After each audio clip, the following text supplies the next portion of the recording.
Yeah, you know, it's interesting because I think about how many female coaches I had growing up, and I had one. And you know, when I started in the Big East, there was 2. When I was in the ACC, there was 2. At one point, I was the only one. And I have to give a lot of credit to the majority of my male colleagues that they were respectful, and I didn't necessarily feel the gender differences. But I would say there were more times where I felt it, and when I was coaching against another male coach. And again, for the guys in the room, I love guys in the room, but this isn't an insult. I think where I felt that maybe they thought, like, in the heat of the moment, they could kind of get a little bit louder, they could kind of like manipulate the referee, or, you know, kind of, you know, be a bigger personality. And the way I managed that, Casey, right? Cassie, the way I would manage that is I would just have to stay true to myself. I mean, I'm not going to over scream somebody. I'm not going to, like, try to get up and run down and, you know, do something different. So I had a trust in the relationships with my team. I had a trust that I knew what I was doing all week in training sessions, and that we'd get on the good end of this. We'd stay to our game plan.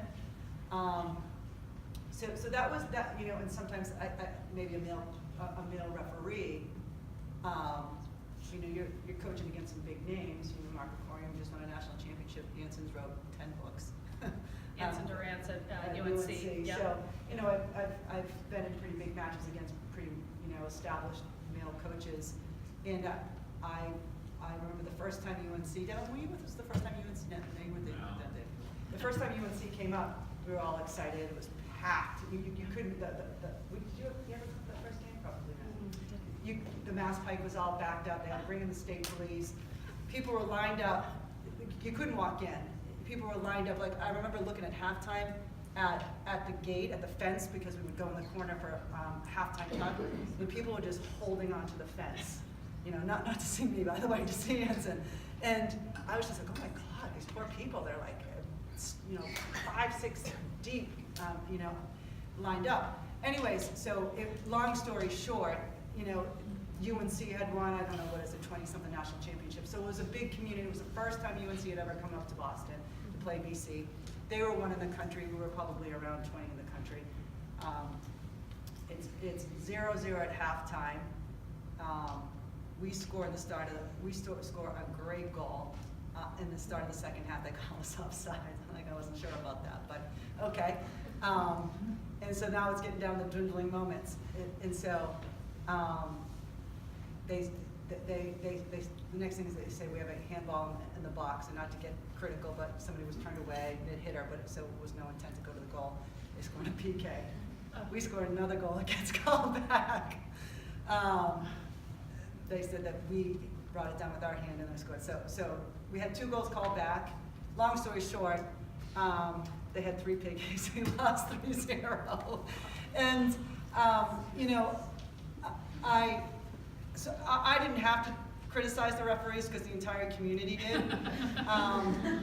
So I took the high road, you know, with the reporters, and I just said, you know, I thought it was a great game. I thought it was a great game. I thought it went back and forth. I thought it was 2 great teams out there.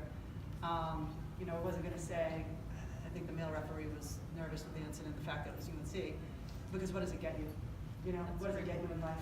So I stayed to what would make my players feel good. They didn't need me to have an excuse for them. I said, I think they played great. I said, thank the community for coming out, and I look forward to playing more games with that. So, you know, I think in life, I don't always do it, but if I do feel slighted, or if I do feel that, I you know, kill them with a little bit of kindness and stay above it. Or, you know, Michelle Obama, when they go low, you go high. And, you know, I think if you can make other people feel happy, and just your team's okay, then you should be okay.